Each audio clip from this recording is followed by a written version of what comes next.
दोस्तों, गौतम बुद्ध का कहना है कि मनुष्य जीवन जी नहीं रहा है बल्कि जीवन को ढो रहा है। आज का मनुष्य पैसा कमाना, मान सम्मान, पद प्रतिष्ठा को ही अपने जीवन का उद्देश्य समझता है। मनुष्य के स्वयं का जीवन व उसका परिवार उसके जीवन का भाग नहीं रहा।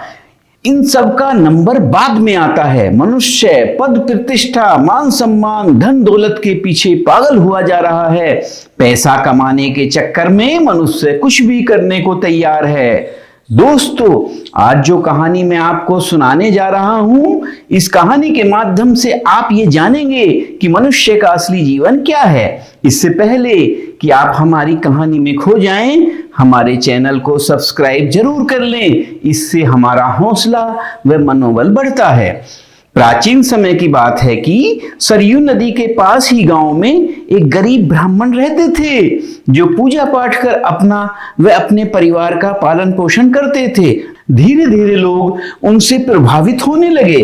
धीरे धीरे उनकी ख्याति दूर दूर तक फैलने लगी। अब वो मेलों आदि में जाकर हवन पूजन, कथा आदि का आयोजन करने लगे। अपने ज्ञान व पूजा पाठ से उन्होंने बहुत सा धन एकत्र कर लिया था। लोग उन्हें पंडित जी के नाम से जानने लगे थे। एक दिन उनके गांव के पास ही सरयू नदी के किनारे एक बाबा ने अपना डेरा जमा लिया। बाबा के साथ बड़ी संख्या में उसके चेले चपाटे भी थे, जो बाबा को चमत्कारी बाबा कहते थे। ये चमत्कारी बाबा ज्ञान कम देते थे, चमत्कार ज्यादा दिखाते थे।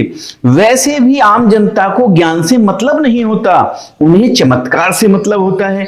धीरे धीरे लोग चमत्कारी बाबा की तरफ खिंचे चले गए और बाबा की ख्याति दूर दूर तक फैल गई। चमत्कार के चक्कर में लोग पंडित जी को भूल गए। धीरे धीरे लोगों ने पंडित जी से हवन पूजन कराना बंद कर दिया। सभी व्यक्ति बाबा के चमत्कारों में ही अपनी समस्या का समाधान खोजने लगे।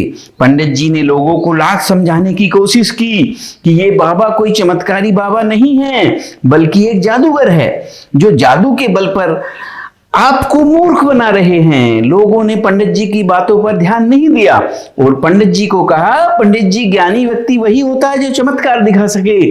पंडित जी, यदि तुम ज्ञानी हो तो चमत्कार करके दिखाओ। चमत्कारी बाबा ने लोगों पर अपना ऐसा जाल फैलाया कि लोगों को अब ऐसा लगने लगा कि चमत्कारी बाबा ने तो उनका जीवन ही बदल दिया।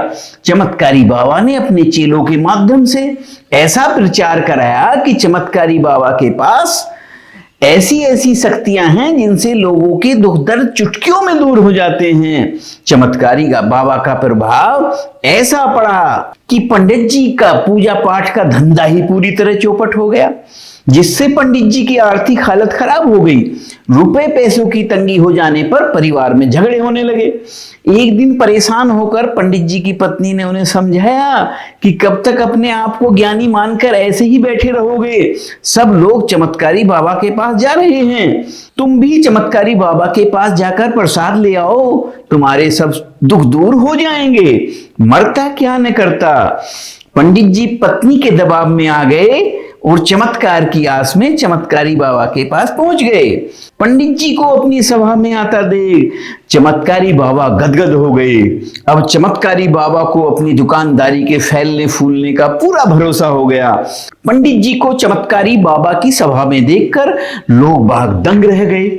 इससे उनका बाबा पर विश्वास और बढ़ गया और चारों तरफ चमत्कारी बाबा की जय जयकार होने लगी। चमत्कारी बाबा ने आंखें बंद कर चमत्कार का दिखावा करते हुए कहा कि पंडित जी, आजकल आपका जीवन सबसे बुरे दौर में चल रहा है। तुम्हारे चाहने वाले करीबी व नाते रिश्तेदारों ने तुमसे मुंह मोड़ लिया है। कोई भी तुम्हारी बात समझने को तैयार नहीं है। तुम्हारा मन अंदर से बहुत दुखी है। तुम्हारे अपनों ने ही तुम्हारा अपमान किया है। यह सुनते ही पंडित जी फूट फूट कर रोने लगे।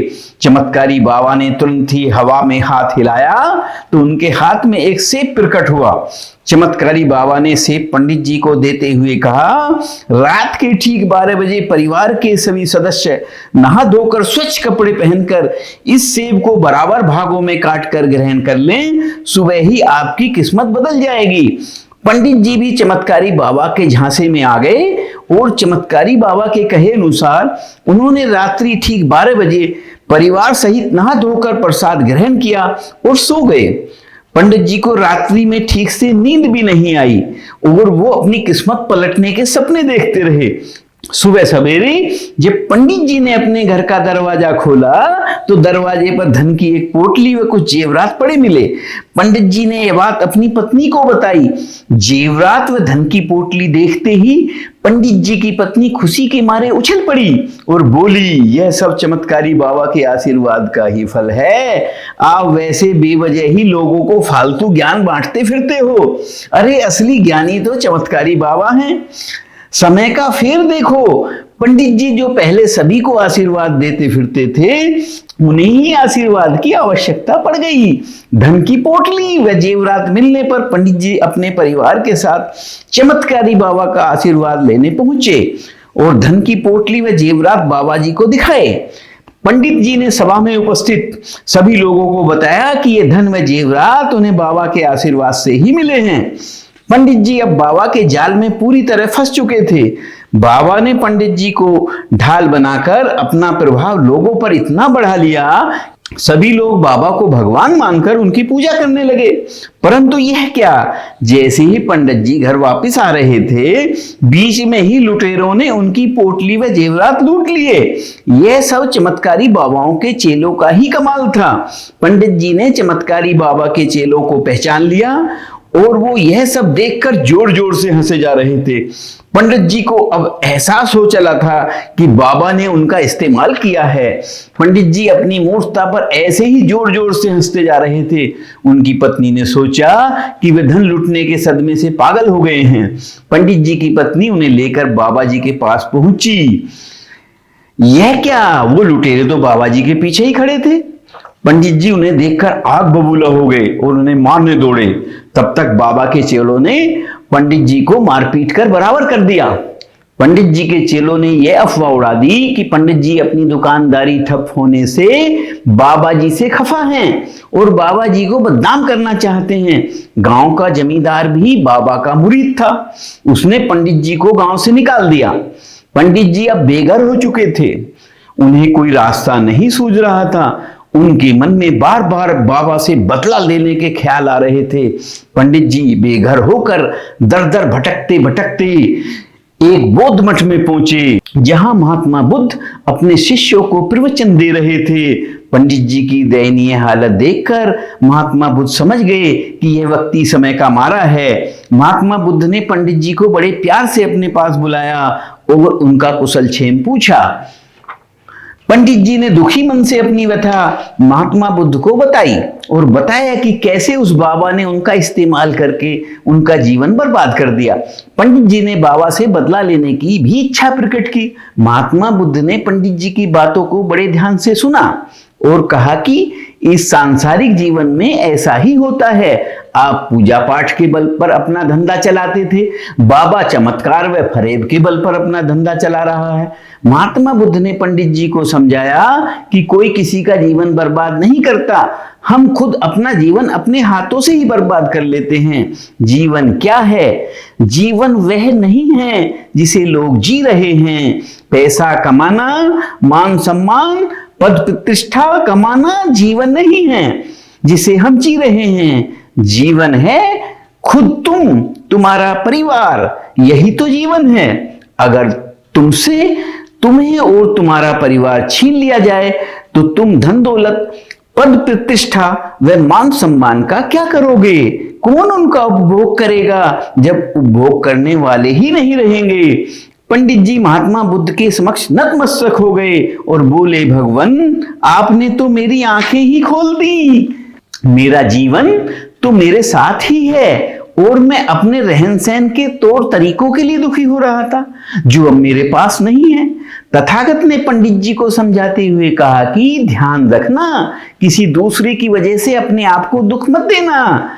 जीवन का आनंद ना ले पाना जीवन का अपमान है और यह अपमान हम रोज करते हैं, अपने आप का, अपने जीवन का। याद रहे, जीवन का असली उद्देश्य जीवन जीना ही है और कुछ भी नहीं। जिन्हें यह सत्य प्राप्त हुआ है, जिन्हें बोध प्राप्त हुआ है, उन्होंने भी यही जाना कि जीवन का असली उद्देश्य जीवन जीना ही है और बाकी उद्देश्य काल्पनिक और बेकार हैं। यही कर्म हम जीवन भर नहीं करते। हम अपने जीवन में सारे काम करते हैं पर जीवन जीने का कार्य नहीं करते। हम धन दौलत कमाते हैं, पद प्रतिष्ठा कमाते हैं, दुखी रहते हैं, सुखी रहते हैं, दूसरों को दोष देते हैं, लड़ते हैं, प्रेम करते हैं, नफरत करते हैं, जमीन जायदाद के लिए मारे जाते हैं या मार देते हैं, परंतु इसमें कहीं भी हम अपने मिले हुए जीवन को नहीं जीते। असली जीवन खुद की प्राप्ति है। हम अंत में क्या प्राप्त करते हैं? धन दौलत, पद प्रतिष्ठा, और क्या उसे प्राप्त करके हम अपने पास रख सकते हैं? हम खाली हाथ आते हैं और खाली हाथ ही जाते हैं, परंतु जिसने खुद को प्राप्त कर लिया, जिसने अपना जीवन जिया, वह कभी खाली हाथ नहीं जाता। पंडित जी ने कहा, भगवान आप सत्य कहते हैं, परंतु क्या मैं धन दौलत और मान प्रतिष्ठा को छोड़ दूं? ऐसे में कैसे अपना व अपने परिवार का ख्याल रख सकूंगा? तथागत ने कहा, धन दौलत और बाकी सब चीजें जो जीवन जीने के लिए जरूरी हैं, उन्हें अवश्य कमाओ, अपने ऊपर खर्च करो, परंतु याद रहे ये सब चीजें जीवन के लिए हैं, जीवन इनके लिए नहीं है। जो लोग इसमें जीवन ढूंढते हैं उन्हें कभी कुछ नहीं मिलता, वह ऐसे ही तुम्हारी तरह भटकते फिरते रहते हैं। ऐसा कहकर बुद्ध मौन हो गए। तो दोस्तों, इंसान का असली मकसद जीवन जीना ही है। जीवन को बेहतर बनाने के लिए दुनिया में हजारों चीजें हैं, उनका उपयोग करके जीवन का असली आनंद लेना ही जीवन को जीना है, ना कि अपने जीवन को दूसरों के कारण दुख में ढकेल देना है। तो दोस्तों, कैसी लगी ये कहानी? अच्छी लगी हो तो कमेंट्स करके जरूर बताना। व इसी प्रकार के वीडियो देखने के लिए हमारे चैनल को सब्सक्राइब करके बेल आइकन दबाना ना भूलना, जिससे हमारे सभी वीडियो आपको समय पर प्राप्त हो सकें। अच्छा, तो फिर मिलते हैं एक नई कहानी के साथ। तब तक अपना व अपनों का ध्यान रखना। जय हिंद, वंदे मातरम।